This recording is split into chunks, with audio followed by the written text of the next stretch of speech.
Dit is de Ofonde bij Quatre-Bras. De dieken lezen erin en het werk zit dan ook aardig op. En dus werden ook de contouren van bijzondere openingsevenementen hield die duidelijker. Zo komt er een handelsroute. Een riege kreemkes van 9 kilometer lang. Op de nieuwe dik tussen Veenwouden en Semaar. Wij het goede nieuws vertellen kunnen dat dus handelsroute eigenlijk vol is. Dus de reclamekaravaan ook, dus daar ben we heel grutskap. En dat betekent dat er hoeveel ondernemers meedoen? In de reclamekaravaan 200 voertuigen en hier op de handelsroute meer dan 400 deelnemers. Noord-Eerst-Friesland is een krimpregio. Het doel van de handelsroute is juist om zien te laten hoe vitaal de regio sociaal-economisch is. De bedrijven willen dan ook maar wat graag meedoen op 1 oktober. De onmeldingen komen net alleen uit de eigen regio, maar ook uit de rest van Friesland. En we hebben zelfs onmeldingen uit de rest van het land. Maar die hebben we helaas steeds moeten dat er geen plak voor is.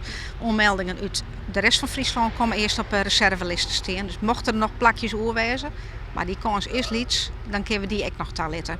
Een soort belangstelling dus van bedrijven. Daarmee kan de handelsroute ook een te commercieel karakter krijgen. Nee, waarom commercieel? Het gaat juist erom om zien te laten hoe bijzonder dit gebied is.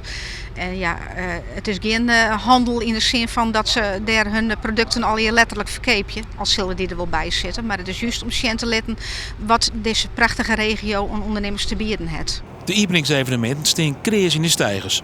Nou, de dikke nog.